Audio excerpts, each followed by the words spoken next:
ಈಗ ನಾನೊಂದು ಜಾರ್ನೆ ತಗೊಂಡಿದ್ದೀನಿ. ಇದಕ್ಕೆ ಸ್ವಲ್ಪ ಖರ್ಜೂರ ಹಾಕೋತಾ ಇದ್ದೀನಿ, ನೋಡ್ತಾ ಇರ್ಬೋದು ನೀವು. ಸ್ವಲ್ಪ ಖರ್ಜೂರ ಹಾಕೊಂಡಿದ್ದೀನಿ.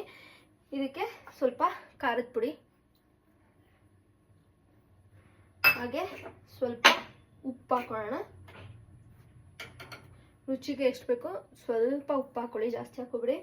ಹಂಗೆ ಒಂದು ಅರ್ಧ ಹೋಳಷ್ಟು ನಿಂಬೆಹಣ್ಣು ರಸ ಹಿಂಡ್ಕೊತಾ ಇದ್ದೀನಿ.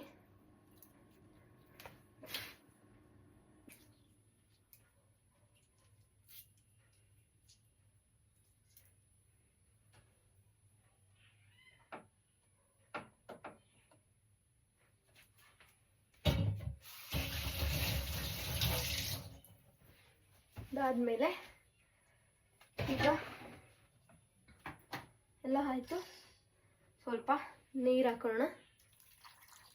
ಸ್ವಲ್ಪ ನೀರು ಹಾಕೊಂಡು ಈಗ ರುಬ್ಬುವ ಸಮಯ.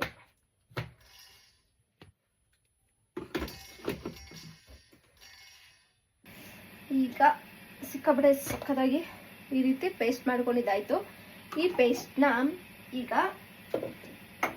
ಹಾಕೊಳ್ಳುವಂಥ ಸಮಯ. ನಾನಿಲ್ಲಿ ಚಕ್ಲಿ ತಗೊಂಡಿದ್ದೀನಿ. ಈ ರೀತಿ ಚಿಕ್ಕದು ಚಕ್ಲಿ ಬರುತ್ತಲ್ಲ, ಆ ಥರ ಚಕ್ಲಿ ತಗೊಂಡಿದ್ದೀನಿ ನಾನು. ಸೊ ಒಂದು ಬೌಲಿಗೆ ಹಾಕೋಬೇಡ ಚಕ್ಲಿನೆಲ್ಲನೂ. ನಾನಂತೂ ಎಕ್ಸೈಟೆಡ್ ಆಗಿದ್ದೀನಿ ಗೈಸ್. ಚಕ್ಲಿ ಎಲ್ಲ ಹಾಕೊಂಡಿದ್ದಾಯಿತು. ಇದಕ್ಕೆ ರುಬ್ಬಿಟ್ಕೊಂಡಿರೋಂಥ ಪೇಸ್ಟ್ನ ಹಾಕುವ.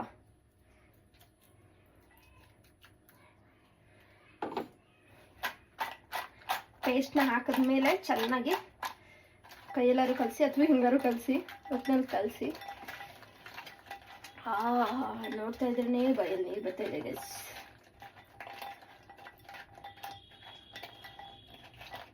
ಹೀಗೆಲ್ಲ ಕೂಡ ಚೆನ್ನಾಗಿ ಕಲಸಿದ್ದಾಯಿತು ನೋಡಿ.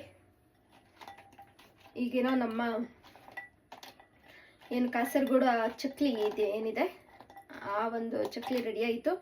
ಈಗ ಟೇಸ್ಟ್ ಮಾಡುವ.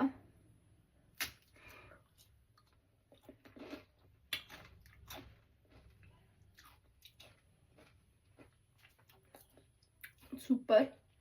ಹಿಂಗಿದೆ ಅಂದರೆ ಸ್ವಲ್ಪ ಹುಳಿ ಖಾರ ಸ್ವೀಟು, ಜೊತೆಗೆ ಡೇಟ್ಸ್ ಹಾಕಿದ್ದೀವಲ್ವ, ಸಕ್ಕತ್ತಾಗಿದೆ.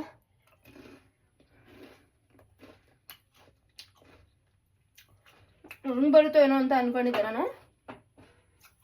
ಸೂಪರಾಗಿ ಬಂದಿದೆ.